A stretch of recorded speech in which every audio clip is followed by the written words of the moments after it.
하나님 말씀은 마가복음 7장 24절에서 30절까지의 말씀입니다.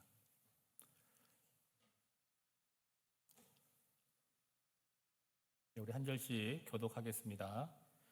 예수께서 일어나사 거기를 떠나 두로 지방으로 가서 한 집에 들어가 아무도 모르게 하시려 하나 숨길 수 없더라.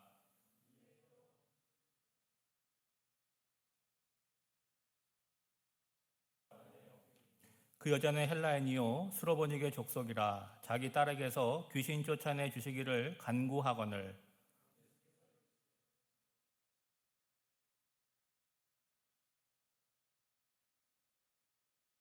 여자가 대답하여 이르되 주여 올소이다마는 상 아래 개들도 아이들이 먹던 부스러기를 먹나이다.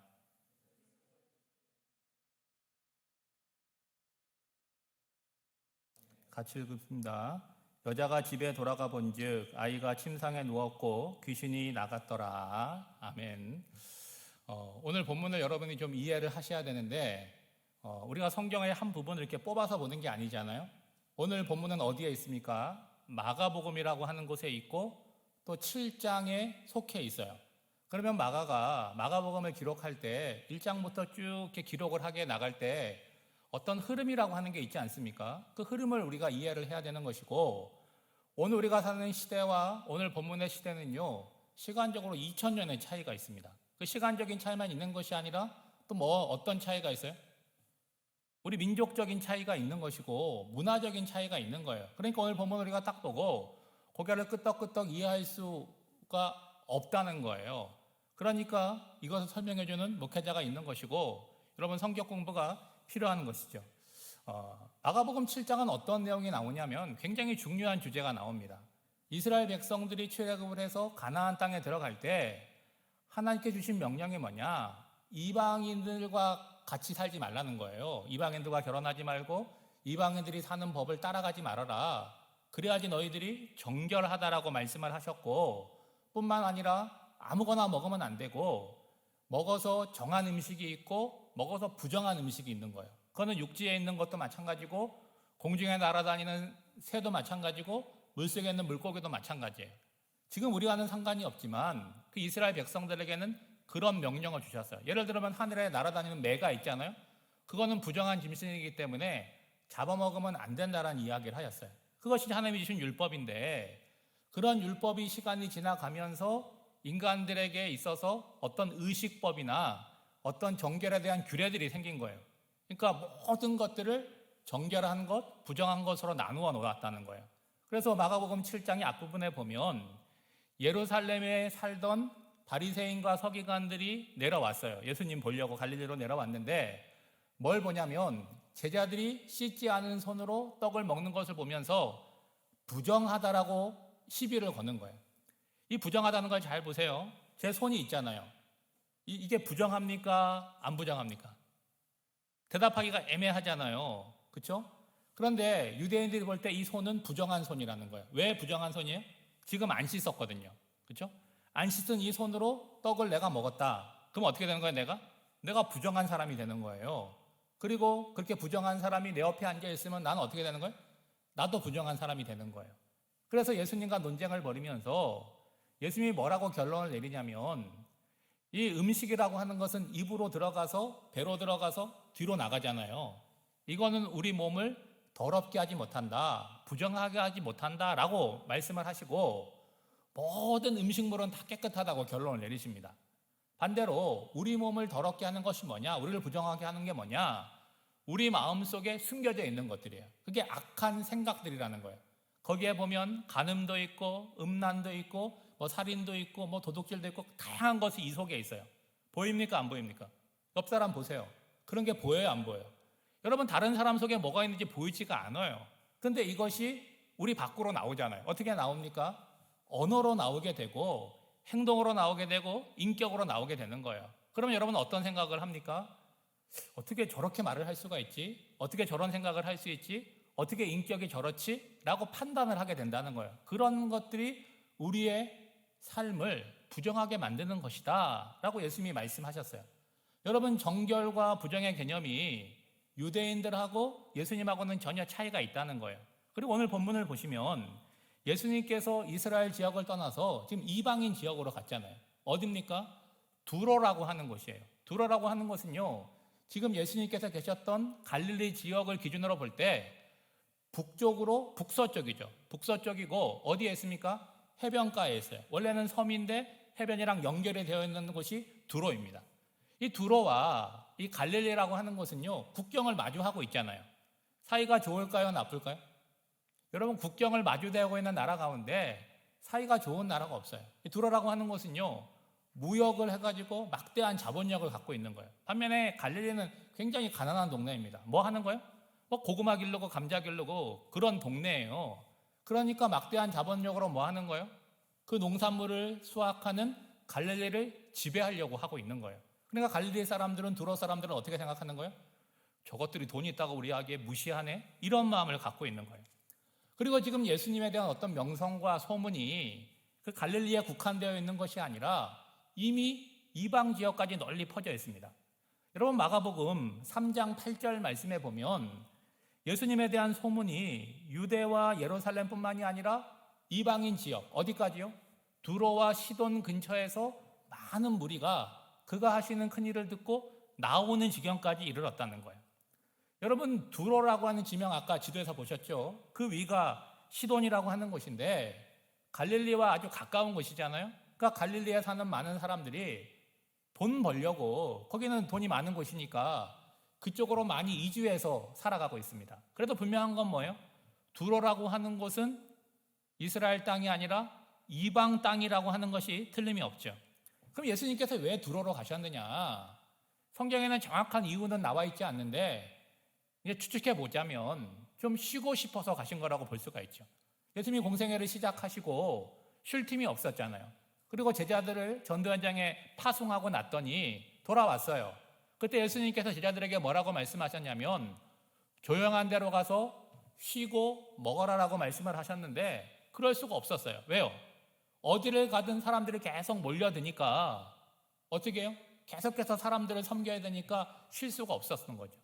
그러니까 제자들과 예수님이 좀 육체적으로 그리고 영적으로 좀 쉬려고 피하여 가신 곳이 어디냐? 이방인의 땅 두로, 그리고 이방인의 집에 들어가신 거죠. 오늘 말씀을 보시면 한 집에 들어가 아무도 모르게 하시려고 했지만 어떻게 됐다고요? 숨길 수가 없었다. 그렇게 전하고 있어요. 여러분, 오늘 교회와 예수를 믿는 우리들의 정체성이 여기에 있는 거 아니겠어요? 우리는 어떻습니까? 좀 조용히 살고 싶잖아요. 누가 나 교회 다니는 거 아는 거 별로 이렇게 알리고 싶지 않잖아요. 그렇죠?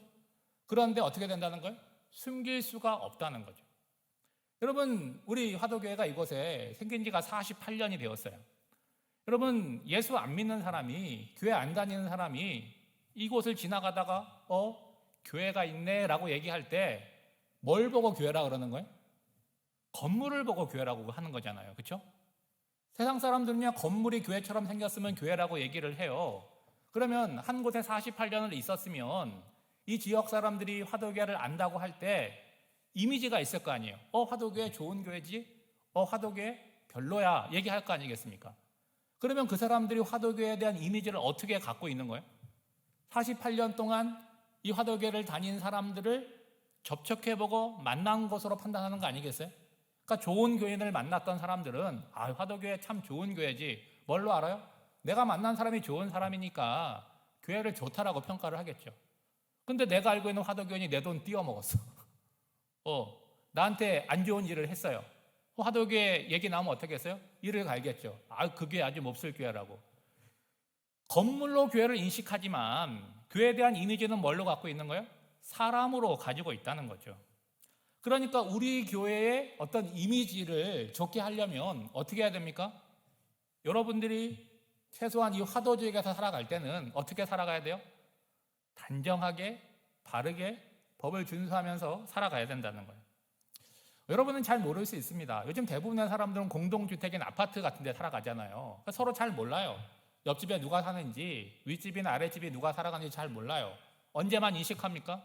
이렇게 시끄럽게 뛰어, 이럴 때만 인식을 하는 거예요. 그런데 여러분의 부모님들은요, 그 아파트에 몇 년 살게 되면 대충은 압니다. 몇 층에 사시는 분들이 강아지를 기르고 있고, 몇 층에 사시는 분은 아이들이 많고, 몇 층에 사시는 분은 교회 다니고, 그렇게 알고 있어요. 저도 지금 사는 아파트에서 한 6년 가까이 사는데 제가 한 번도 제 입으로 제가 목사라고 말한 적이 없거든요. 근데 가끔 그 엘리베이터에서 만나는 어르신들이 저한테 목사님이시죠? 목사님 되게 좋아요. 이런 얘기들 하더라고요. 그럴 때마다 어때요? 아, 알고 있구나. 내가 이 아파트에서 이 화도에서 살아갈 때 반듯하게 어떻게 해요? 성도답게 목사답게 살아가야 되겠구나라는 생각을 하게 되는 거죠. 여러분, 우리가 교회에서 보내는 시간은 되게 짧잖아요. 여러분, 청년부에 와가지고 보내는 시간 다 합쳐봤자 2시간, 3시간이 넘지 않습니다. 대부분의 시간은 어디서 살아가요? 세상 속에서 여러분이 일상에 살아가는 삶의 자리에서 살아가잖아요. 그 속에서 우리가 예수 믿는 사람으로 숨어 지낼 수도 없지만 숨어 지내서도 안 된다는 거죠. 여러분, 여러분의 일상을 살아갈 때에 어떤 의식이 있어야 돼요? 아, 나 교회 다니는 사람인데, 나 그리스도인인데, 이런 개념이 여러분 속에 있어야 되는 거예요. 처음에는 어떻겠습니까?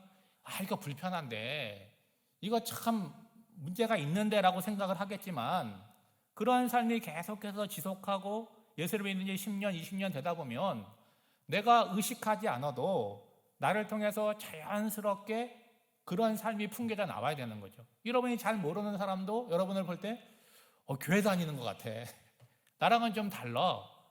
이런 판단을 할 수 있다라고 한다면 여러분 참 좋지 않겠습니까? 자, 예수님께서 두로에 가셨어요. 왜 가셨다고요? 조용히 쉬고 싶어서 갔는데 조용히 쉴 수가 없었다는 거예요. 여러분 25절 말씀을 보시면 이에 더러운 귀신 들린 어린 딸을 둔 한 여자가 예수의 소문을 듣고 곧 와서 그 발 아래에 엎드리니, 여러분 돌발적인 일이잖아요. 예정된 일이 아니라는 거예요. 보시면 이 여인의 입장에서는 어떻게 예수님께서 내가 살고 있는 이방인 지역 두로까지 오실 수 있느냐, 그 얘기를 듣자마자 어떻게 한 거예요? 생각할 틈도 없이 즉각적으로 예수님 앞에 달려 나와서 지금 예수님 발 앞에 엎드려 있다는 거예요. 여러분 뭘 알 수가 있습니까? 이 여자의 마음의 상태가 어떻다는 거예요? 지금 급하다라고 하는 것을 여러분 짐작할 수가 있겠죠. 이제 마가는요, 이 여인이 어떤 여인이며 예수님께 무엇을 구하고 있는지를 26절에서 설명을 하잖아요.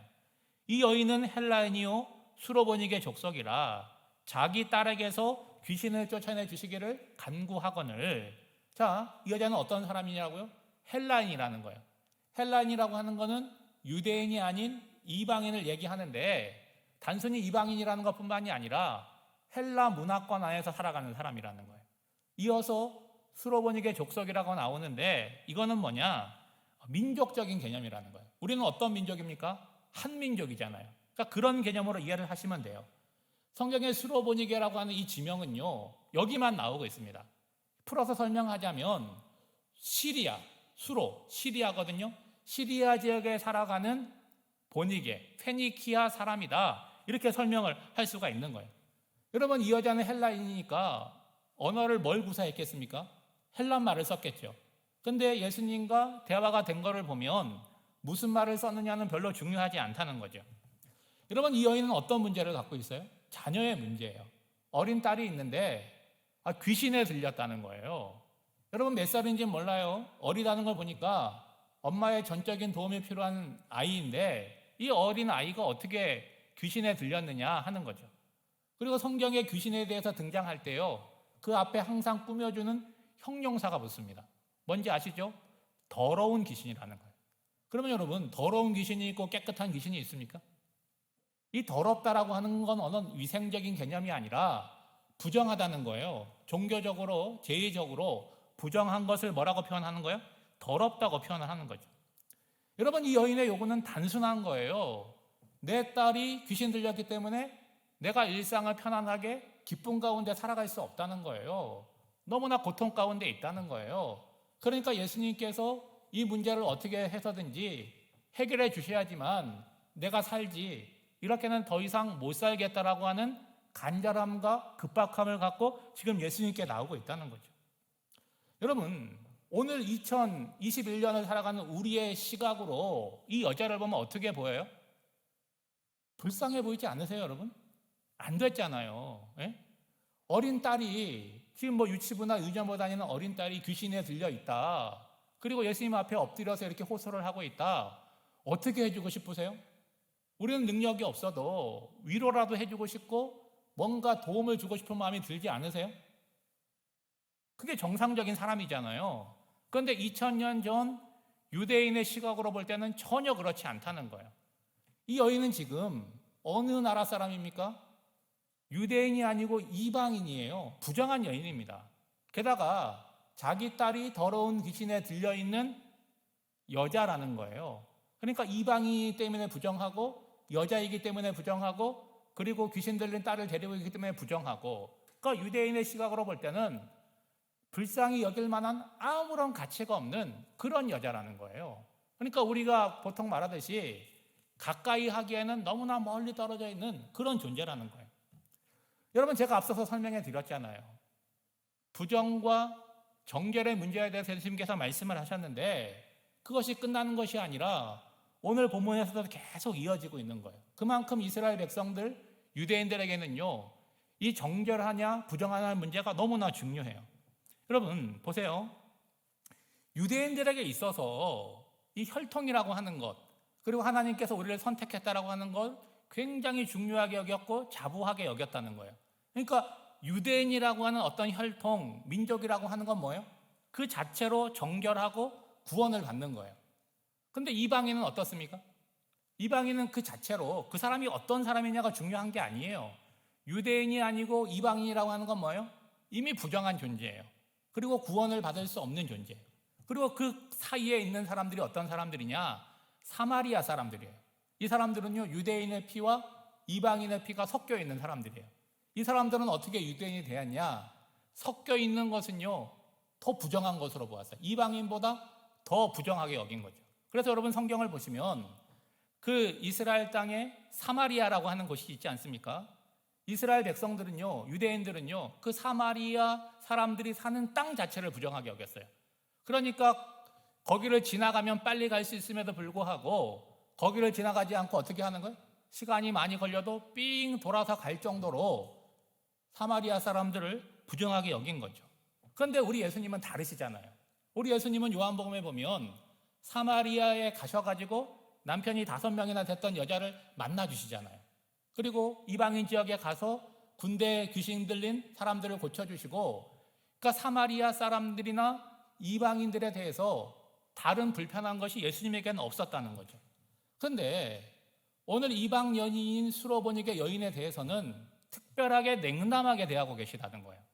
여러분 27절을 보시면 이 여인이 예수님께 나왔는데 뭐라고 얘기합니까? 예수께서 이르시되 자녀로 먼저 배불리 먹게 할지니 자녀의 떡을 취하여 개들에게 던짐이 마땅치 아니하니라. 제가 앞서서 말씀드렸잖아요.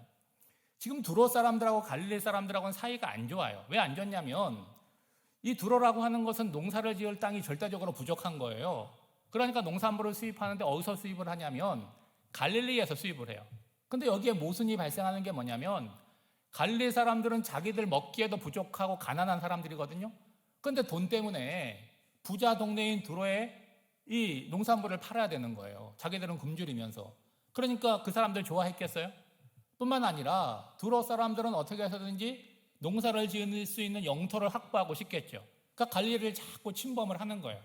그러니까 갈릴리 사람들은 두로 사람들을 적대시하는데 지금 예수님께서 이 여인에게 말씀하시는 게 뭐냐? 갈릴리 사람들이 두로 사람에게 느끼는 그 불편한 감정들, 그 민족적인 감정들을 예수님의 언어를 통해서 표현하는 것이 아니냐, 그렇게 보는 거죠. 그럼에도 불구하고 우리는 예수님이 어떤 분이신지를 알잖아요. 그분은 사랑이 많으신 분이고 인간의 어떤 요구와 갈망들을 채우시는 분 아닙니까? 그런데 이 여인에게 지금 뭐라고 얘기하는 거예요?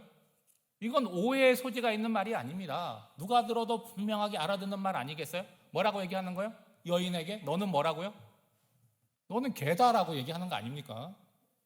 여러분 집에 강아지를 길러도 강아지를 아무리 예뻐해도 누군가 여러분에게 당신은 개와 같습니다 그러면 그게 칭찬으로 들립니까? 욕으로 들립니까? 그건 누구에게나 다 욕으로 들리죠.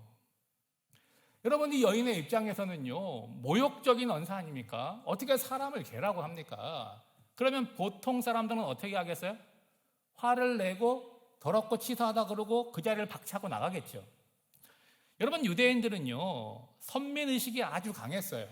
그러니까 우리는 구원받은 존재고 이방인들은 멸시하고 구원받을 수 없는 존재고 그래서 개처럼 여겼다는 거예요. 근데 그냥 무작정 개라고 하는 건 아니잖아요. 왜 이방 사람들을 개라고 하는지 근거가 있는 거예요. 한 세 가지로 정리할 수 있는데, 이방 사람들이 우상을 섬기기 때문인데요. 여러분, 우상을 섬긴다 그러면 어떤 느낌이 드세요? 뭐 이렇게 점치러 가고 그런 거 생각하지만, 여러분, 그 그리스 로마 시대를 쭉 돌아보면 엄청난 신전들이 있지 않습니까? 그렇죠? 그 신전 안에서 자기들이 믿는 신에게 제의를 드릴 때 어떻게 하는지 아시죠, 여러분? 음란한 그 자체라는 거예요. 성전, 그 신전 자체에 창기들이 있어요. 남자 창기가 있고 여자 창기가 있는 거예요. 그러니까 제사를 드린다라고 하는 게 자기 신들에게 이런 음란한 행위를 통해서 예배를 드리는 거예요. 그러니까 거룩함을 생명처럼 여기는 유대인들에게 있어서 이것들은 어떻게 보이는 거예요? 저것들은 사람이 아니다. 저것들은 개다라고 여기는 거죠. 또 하나의 이유는요, 이방 사람들은 모이면 자꾸 싸워요. 여러분, 개들이 서로 만나면 어때요? 하이 그럽니까? 으르렁거리잖아요. 왜 내 영토에 들어왔느냐? 그런 것처럼 이방인들은 만나면 자꾸 싸우니까 개처럼 여긴 거예요. 또 하나는 여러분, 우리가 어떤 개를 똥개라 그러지 않습니까? 왜 똥개라 그러죠? 똥을 먹으니까 똥개라 그러잖아요. 그렇죠? 그리고 개는요, 자기가 토한 거를 자기가 도로 먹어요. 그러니까 이방인들이 어떤 음란함이나 범죄를 저지르는데 그거를 끊어내지 못하고 계속 반복적으로 하니까 유대인들은 이방인들을 뭐라 그러는 거예요? 너것들은 사람이 아니다. 너희들은 개와 같다라고 얘기를 하는 거죠. 여러분, 이방인의 입장에서 유대인들이 우리를 멸시한다? 우리를 개처럼 여긴다? 뭐 알고 있으면 기분이 나쁘겠죠. 그런데 직접적으로 유대인들을 만났는데 그가 나한테 너는 개다라고 얘기하면 여러분, 그건 느낌이 다른 거죠. 특별히 수로보니게 여인의 입장에서 내가 믿고 의지하고 나의 어려운 사정을 도와줄 예수님께서 나한테 개라 그런다 그러면 여러분, 어떻게 좋은 반응을 보일 수가 있겠습니까? 마음에 상처가 되고 모욕을 받고 그렇게 되겠죠. 근데 여러분, 이 여인의 반응은요, 예수님의 말씀보다 더 놀랍다는 거예요. 여러분, 28절을 보세요. 여자가 대답하여 이르되 주여 올소이다마는 상 아래 개들도 아이들이 먹던 부스러기를 먹나이다. 이 여인은 예수님을 뭐라고 불러요? 주여라고 부릅니다. 헬라어로 퀴리에라고 부르는데 구원자라는 뜻이에요. 그리고 뭐라고 얘기합니까? 주여, 구원자여, 올소이다. 뭐가 옳다는 거예요? 당신이 나를 개라고 얘기하는데 내가 개가 맞습니다라고 얘기를 하는 거예요. 여러분 보세요. 여인에 있어서 훌륭한 점이 뭐예요? 내가 왜 예수님을 만나러 했는지, 내가 예수님을 찾아온 목적이 뭔지가 흔들리지 않잖아요. 예? 여러분, 이방인이 유대인 예수님을 만나는데 오다 가다가 지금 온 겁니까? 예? 예수님 얼굴 한번 보려고 구경하러 온 거예요? 아니잖아요. 예수님이 아니면 이 문제를 해결할 수 없다는 절실함을 갖고 절박함을 갖고 예수님께 나온 거 아니겠습니까? 그런데 예수님께서 나를 모욕했어요. 나를 개라 그랬어요. 그럼 보통 사람 같으면 어떻게 하겠어요? 자기 비하를 하거나 너는 그렇게 잘났냐? 오히려 비난하고 판단하고 그 자리를 떠나겠죠. 근데 이 여인은 그렇게 하지 않잖아요.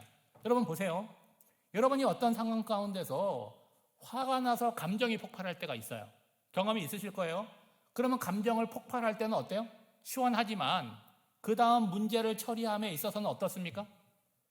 상황이 더 나빠진다는 것을 여러분 알 거예요. 지금 수로보니게 여인은요, 내가 지금 어떤 현실에 처해 있는지를 분명하게 직면했다는 거예요. 그래서 뭐라고 얘기합니까? 주님이 나를 개라고 하시니까 저는 개가 맞습니다. 내가 개가 아니라고 부정을 하면 예수님과 더 말을 섞을 일이 없잖아요. 근데 예수님이 너 개다 그러니까 맞습니다, 나 개입니다. 그러면 그 다음 얘기를 할 수 있다는 거예요. 어떤 얘기를 하는 거예요?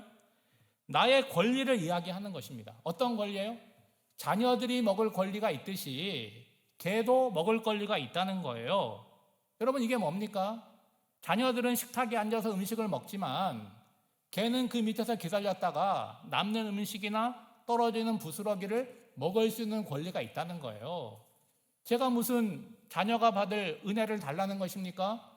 그 부스러기 은혜라도 저에게 달라라고 지금 요구하는 거죠. 지금 예수님과 수로보니게 여인의 이 대화를 하나의 그림 언어로 한번 생각해 보세요. 혹시 여러분들 가운데 반려견 기르는 분들 계세요? 여러분 집에서 반려견을 기르는데 오늘 본문에 나오는 개는요, 커다란 뭐 들개나 사냥개 그런 것이 아니에요. 헬라어로 쿠나리아라고 부르는데 조그만한 귀여운 강아지입니다. 여러분이 집에서 기르는 반려견을 얘기하는 거예요. 요즘은 여러분 강아지들을 기르는데 강아지들이 먹는 사료가 따로 있잖아요. 그리고 개가 먹는 간식도 있더라고요.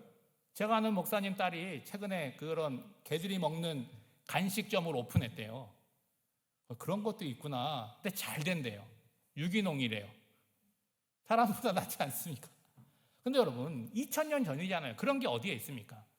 오늘날에도 여러분이 뭔가를 음식을 먹으려고 이렇게 하면 집에 있는 반려견이 어떻게 합니까? 맛있게 드세요 하고 자기 방에 들어갑니까? 꼬리를 흔들고 먹는데 앞으로 오잖아요. 그리고 음식을 먹는 나를 빤히 쳐다보죠. 그렇죠? 그게 어떤 메시지예요? 너만 먹냐? 나도 먹고 싶다. 나도 줘라. 그 얘기 하는 거 아니에요. 그렇죠? 근데 여러분 분명한 것은 뭐냐? 아무리 개를 사랑하는 사람이라고 할지라도 나 한 숟갈 먹고 너 한 숟갈 먹고 같이 식탁에서 먹지 않는다는 거예요. 아무리 개를 사랑해도 내가 먹는 것과 개가 먹는 것이 구별되고 누가 먼저 먹어요? 내가 먼저 먹는 거고 내 자녀가 먼저 먹는 거고 그 다음 순서가 개라는 거죠. 누가복음 16장에 보면 부자와 나사로에 대한 이야기가 나옵니다. 여러분 나사로는 거지예요. 어떻게 먹고 살았습니까? 누가복음 16장 21절에 보면 이렇게 나와요. 그 부자의 식탁에서 떨어지는 부스러기로 줄임배를 채우려고 했다. 뭐 먹고 살았다고요?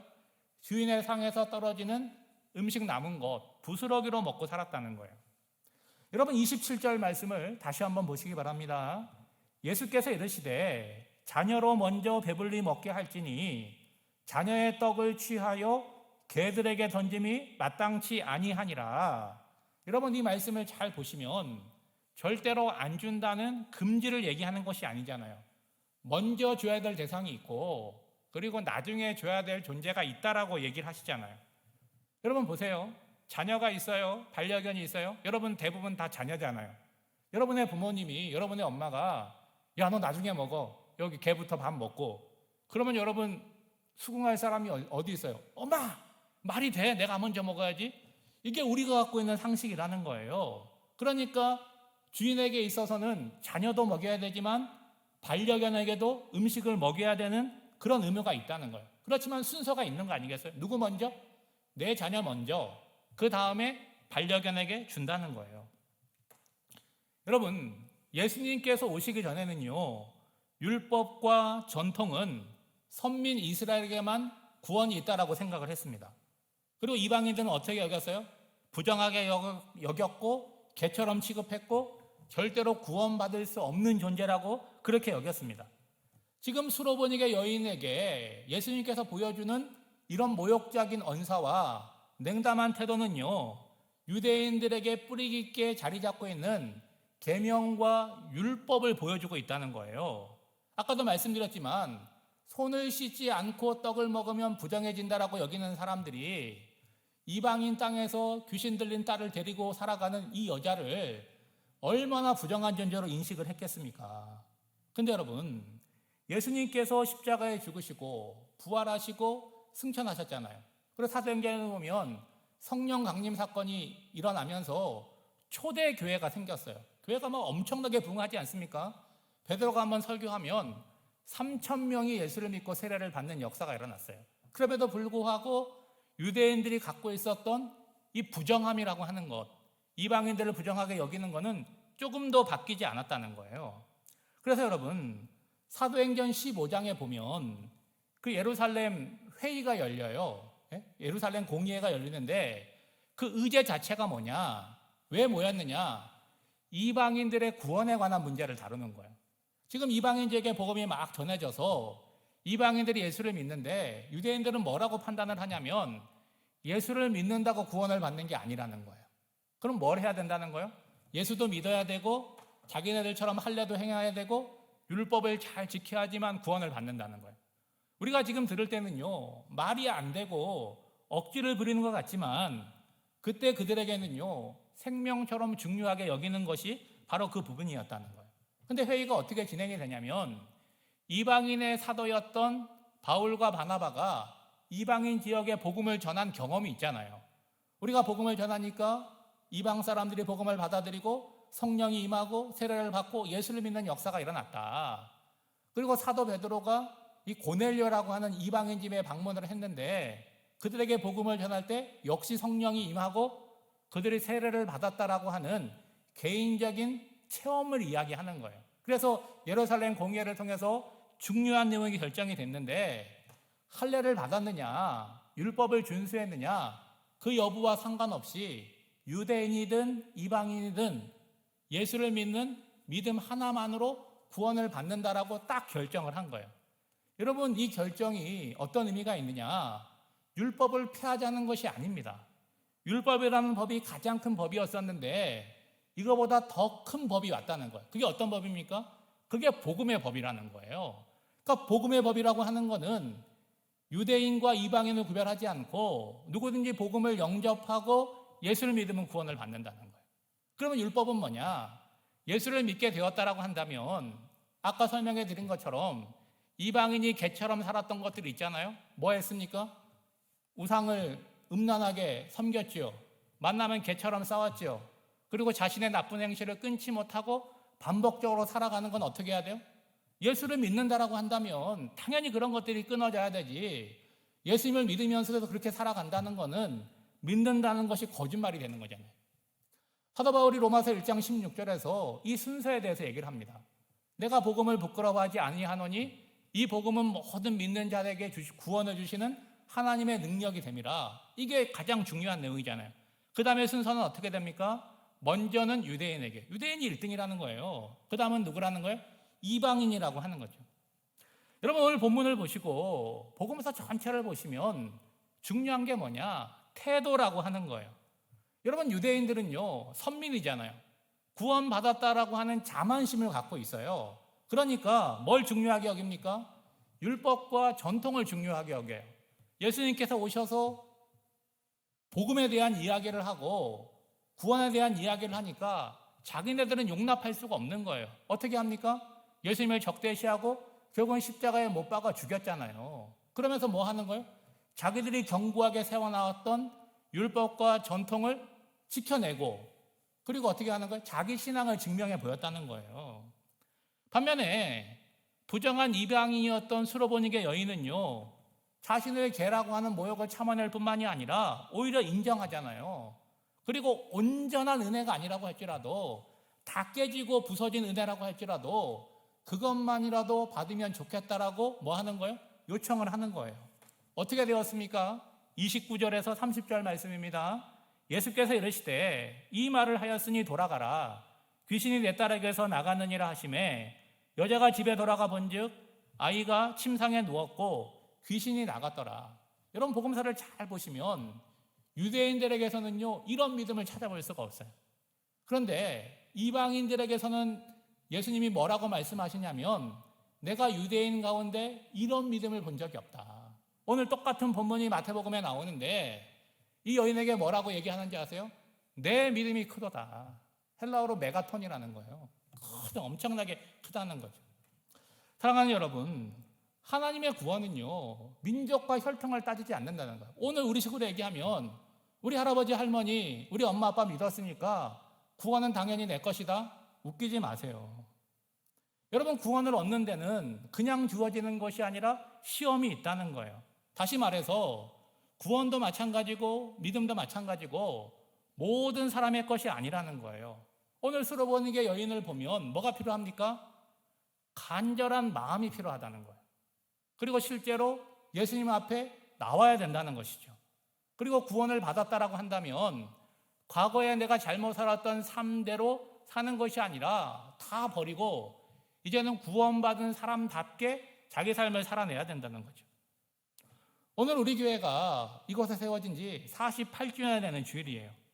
1973년 6월 3일 날 50명이 야외에 모여가지고 예배 드린 것으로 화덕교회가 시작됐다 그러더라고요. 그러면 그 48년 동안 교회를 위하여 헌신하고 수고하고 눈물을 흘려 기도한 사람들이 분명히 있었겠죠. 그렇죠? 그런데 또 어떤 사람들은 사단의 종노릇해서 어떤 시험과 문제를 일으킨 사람도 있었겠죠. 없다고 얘기할 수 없겠죠. 근데 분명한 것은 뭐예요? 하나님께서 교회를 세우시고 이끌어 가신다는 거예요. 이 속에 있는 사람들 가운데는 어떤 사람은 선한 역할을 하고 어떤 사람은 악한 역할을 할 수 있어요.